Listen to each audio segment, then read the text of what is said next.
HighGold Mining, we trade on the venture under the symbol HIGH, H-I-G-H, and on the OTCQX, HGGOF. So just a high level kind of checklist for you on the company. We've got quite a tight capital structure, 55 million shares issued and outstanding. We've got a very experienced and driven management group. Great roster of shareholders, blue chip US and Canadian institutions, high profile mining names in the mix, as well as a senior gold producer who also has a significant piece of the company. So great backers of us, and we believe a nice endorsement of both the projects and the team that we have. You know, cash is the fuel for our industry. We're well cashed up, fully funded for our plans for 2021 to generate value. And right now, I think we're very good value. It's my job to say that, but I think we're particularly good value right now.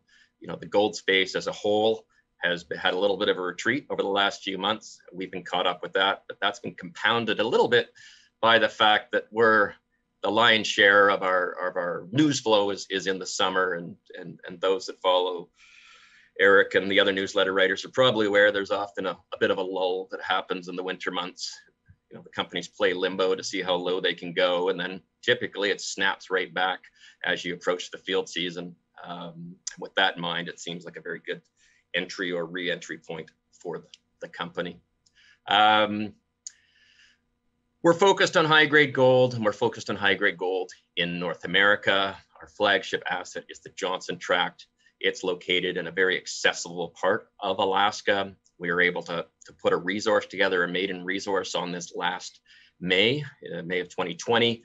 So in all categories, indicated and inferred, we have just under 900,000 ounces gold equivalent at about 10 grams per ton gold equivalent, with about 80% of that in the higher confidence indicated category.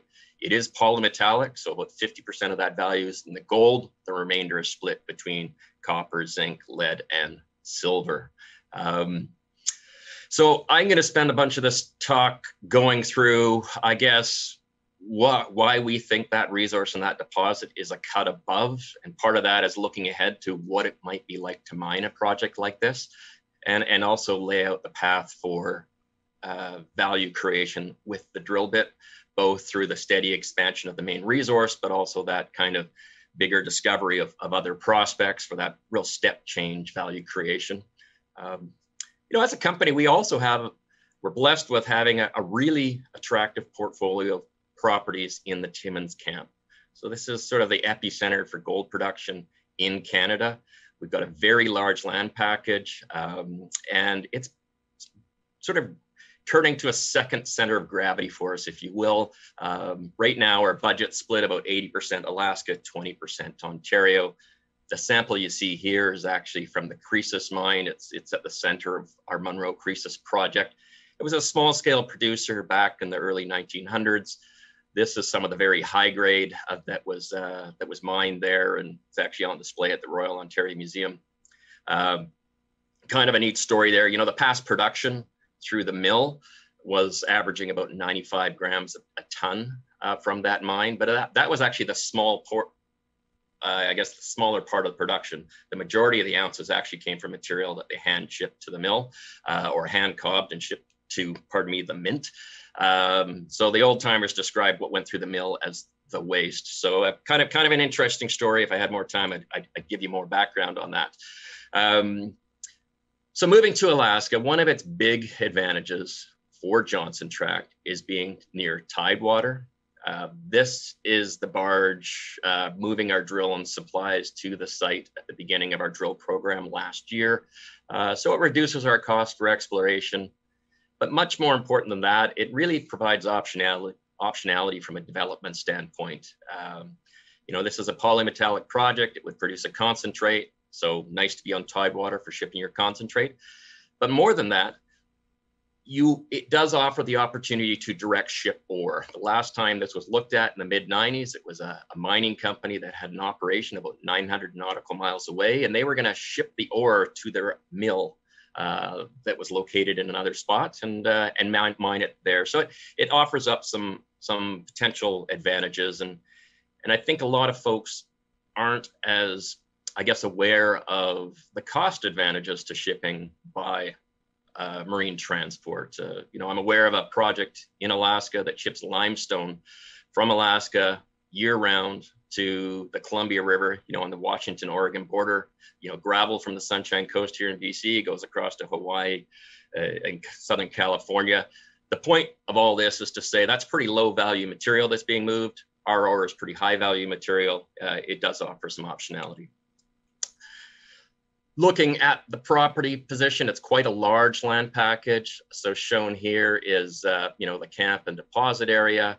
There isn't a road built yet, but the project does come with a port and easement right that allows you to access the deposit and mine the deposit. Also highlighted here are the other prospects in the surrounding area.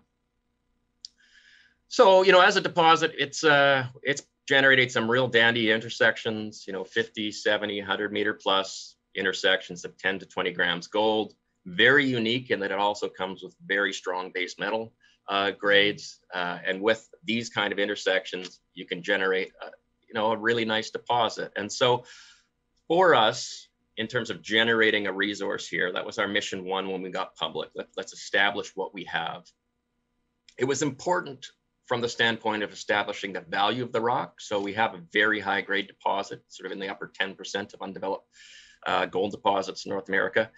But probably equally or more important than that is really what the deposit looks like. It's very thick deposit. So deposits of this grade, we're probably an order of magnitude thicker in terms of true width than your average deposit that's running 10 grams. And what that translates to is very attractive mineability and a very attractive mining cost. And carrying with that theme, here is just a cross section highlighting how you could access the deposit. The past guys that looked at it had evaluated a portal on the side of the hill, lateral ramp into the bottom of the deposit, and develop from the bottom up, access the highest grade mineralization first. This is all just to let you know that this is a deposit that should be very mineable, or in our view, it's kind of the ideal mineral deposit. It's got grade, it's got thickness. That should translate to attractive economics. Small footprint underground, Alaska Native Corporation interest. We're leasing it from a Alaska Native Corp. All of these things are attractive from an ESG and permittability standpoint. And so now what our focus is really on building the value with the drill bit, establishing scale with the deposit, which is open, and making new discoveries. And so this here is a long section. It's a long section of the mineralized body. So all the black dots represent the pierce points into the mineralized zone that makes up our sort of sub-million ounce gold equivalent deposit. All the red dots are the pierce points from our 2020 drilling. The greens are the holes that are still outstanding. We hope to have those out to the market soon. The key takeaway here is we've significantly expanded the footprint of the deposit. And perhaps more importantly, we've learned that it's open to further expansion. When we inherited this, the convention was that this was cut off at depth and you weren't going to find any more going deeper. We're finding more going deeper, and we've got every reason to think we're going to keep finding more. We also found a brand new type of mineralization. It's this copper silver footwall zone shown here in this hatch pattern that's telling us a lot about how the deposit formed and where to go next to find more. So that's kind of focusing on the deposit area and what we've done in terms of growing that deposit and our path to create value with steadily expanding the deposit. But in addition to that, we have a property that has multiple prospects, regional prospects that have had very limited past work. We can control the entire district, and we spent a good part of last summer starting to evaluate that to get those prospects to the drill ready stage. This is a busy slide. Basically, the key takeaways are in the lower left, that's where the deposit that we know sits. We're focused on growing that with the drill. You can see surrounding it the both rock and soil geochemistry. It has a fairly tight footprint to that alteration and to that system geochemically. As you move to the north at our DC prospect, you see a much larger footprint to DC. This has had a handful of drill holes in the 80s and has gone largely untested since. The work that we did identified a brand new silver vein field upslope from the gold mineralization, up elevation from the gold mineralization. We have results outstanding still for the Easy Creek prospect, the Kona prospect, and another prospect called Milkbone. And it's really starting to paint the picture here of a lot of opportunity to make brand new discoveries outboard of our existing deposits. And zooming in on the DC results, these are fairly recent results. This was a brand new discovery, you know, just boots on the ground. Let's go see what's out there. A very large vein field measuring 700 meters across by 250 meters across. And the lion's share of the area is covered with talus and overburden, but where we have outcrop, we're seeing veins. And these are silver numbers, you know, up to 1,800 grams per ton silver, lots of 100, 200, 500 gram type numbers from grabs. This was the very first pass preliminary work. This, you know, we will be drilling that this summer. It makes a good standalone silver target. But what's probably even more compelling is the fact that we've learned a lot about the deposit geology and the environment here. And this is up high, it's in sort of overlying rocks, it's a high level part of the system. And we know as we go deeper, like down in this incised valley, we get gold. There's 55 gram grab samples, 22 gram sort of gold channel samples. It's at a deeper stratigraphic level, and there's no reason to think that system isn't underpinning all of the silver field up here. So it's kind of a 1-2 opportunity with this prospect, and it's just one of those regional prospects. So it's pretty exciting for us, you know, getting out there, finding these new things, and you know, just an example of what some of this looks like. Some rock shots, you know, silicious breccias. This is good classic epithermal veins, nice sizable veins you can track across the countryside here. Really, really fun and neat rocks to be working with. So that's, you know, that's Johnson. Switching gears here a bit, you know, we need to pack a lot into this story because we happen to have a lot under the hood here with HighGold. We have 3 big properties in the Timmins camp: Golden Mile, Golden Perimeter, and Munro Croesus, over 240 square kilometers of land, and it's good quality land covering good geology. Zooming in here is a property map. And what we have are properties that have really gone largely underexplored. Our Golden Mile here is largely overburden covered, so it's had much less work than you would expect for something that's within a very short distance of, you know, plus 70 million ounces of gold production right here. But what we're perhaps most excited is Munro Croesus. So this had the former mine production, and what we've done there is over the year, we've quietly consolidated a land package that's about 10 times the size of the original land package.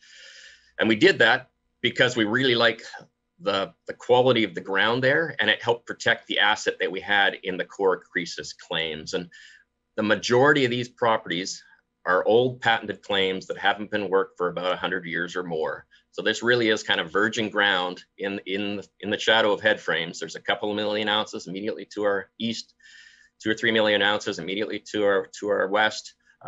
Moneta Porcupine is about 8.5 million ounces combined right here. So it's a good part of the belt to be working.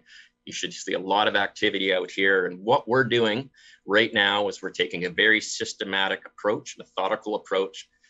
Now that we've consolidated this bigger land package, we've flown airborne, we're doing a big structural study, we've done LiDAR and drone work, all with the agenda of refining our drill targets to hit this really hard later this year. We've got the money to do it. We raised 3.7 million flow through in December that's earmarked for here. So it's a really nice 1-2 punch in our view. So yeah, you know, just to sum things up, a bit about why high, you know, we think our value is backstopped by a high quality, high grade resource. So there's sort of intrinsic value to the company of what we already have. We've been able to generate some of the very best drill intersections in the business over the past 2 years on a grade thickness product basis. We're in the top 10 on a lot of charts.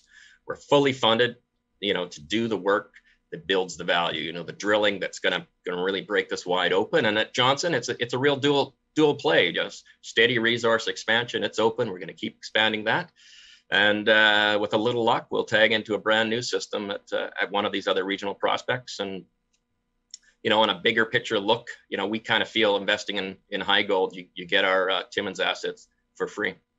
That's all I got, Eric. So back to you. We've got the people, we got the money, we got the projects. Here's our contact details. Thanks so much.